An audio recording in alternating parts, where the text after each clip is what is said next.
Welcome to this explainer. Today, we're breaking down a literal culinary masterpiece that you've likely enjoyed at your favorite restaurant, traditional Thai Panang curry. We're going to take the source material from an authentic, ancient Thai recipe and distill it into incredibly simple, beginner-friendly steps. By the end of this, you're going to see just how easy it actually is to make this stunning dish right at home. Okay, let's dive right into this. A lot of folks look at a rich, complex, vibrant bowl of Panang curry and, understandably, assume it requires years of culinary school or, hours slaving away over a hot stove. But the truth from our source material is actually the exact opposite. Ancient Thai cooking, when you really break it down, just relies on simple logic, smart techniques, and fresh ingredients. You absolutely do not need to be an expert to nail this on your very first try. So, here's our game plan for today. Step 1, the prep. Step 2, the fire. And Step 3, the balance. Let's get to it. Starting things off with Section 1, the prep. Getting our ingredients ready. Having all these ingredients ready before you even touch the stove is basically your foundation for cooking confidence. And look at this. It's a surprisingly short, totally accessible list.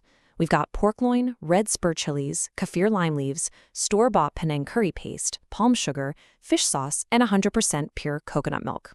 Honestly, what's really fascinating here is what isn't on the list.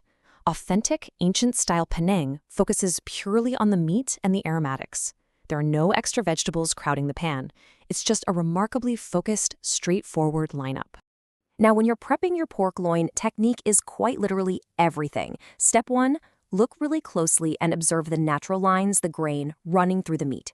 Step 2 is to slice strictly across that grain, keeping the slices super thin, like 1 to 2 millimeters thick. And here's the why behind that. Cutting across the grain completely prevents the pork from becoming unpleasantly chewy. Since pork loin cooks so fast, this super thin crosscut guarantees melt-in-your-mouth tender meat without having to simmer it for hours. Oh, and here is a fantastic secret prep tip straight from the source to give your dish that high-end restaurant presentation. After you slice up your red spurred chilies, drop them directly into a bowl of cold water.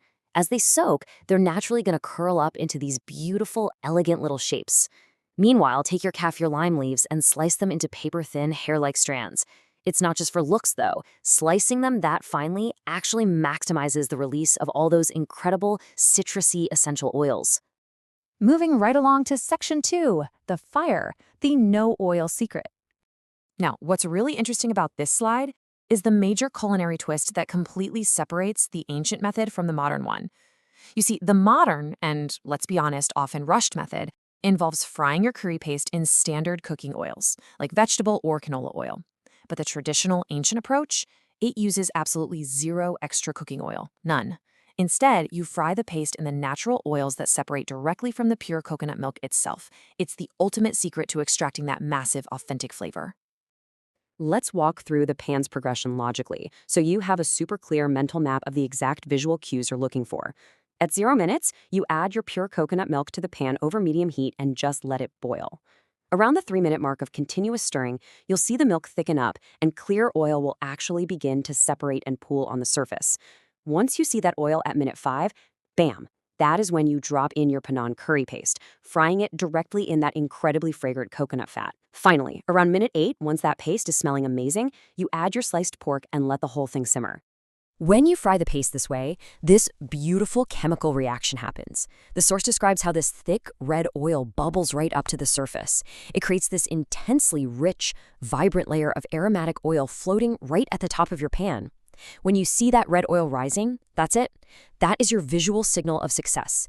It means you've officially unlocked those ancient flavors hidden inside the curry paste. Which brings us to our final section, Part 3, the balance. Tasting and adjusting the flavor. So the crucial point here is that we've reached the most delicate phase for beginners, the art of Thai seasoning. The absolute golden rule, always taste your curry before adding a single drop of fish sauce. Why? Well, store-bought curry pastes actually use salt as a preservative, meaning every single brand out there has wildly unpredictable levels of saltiness. If you blindly dump fish sauce in right off the bat, you risk totally oversalting and ruining the whole shebang. Taste first, and then adjust. We've also got a bit of a chemistry warning for you here. Please do not drown your curry by adding too much water or coconut milk right at the beginning. It happens all the time. Beginners panic when the sauce looks a bit too thick, so they add cups of water. But remember, As that raw pork cooks down in the pan, it's going to release its own natural water and juices, which will naturally thin out the sauce for you. The source material actually gives us a really clear guiding principle here. Traditional Penang has a thick, rich, concentrated sauce. It is definitely not a watery soup.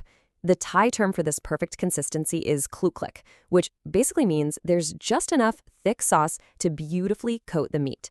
It should look incredibly creamy and luscious, clinging perfectly to every single piece of that pork loin. Okay, here is your exact order of operations for getting that perfect seasoning balance. Step 1.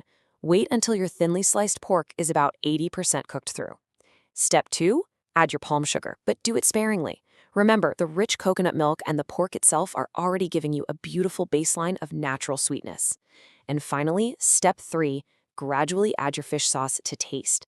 You're just tweaking it until you hit that absolute perfect harmony of sweet, salty, and savory.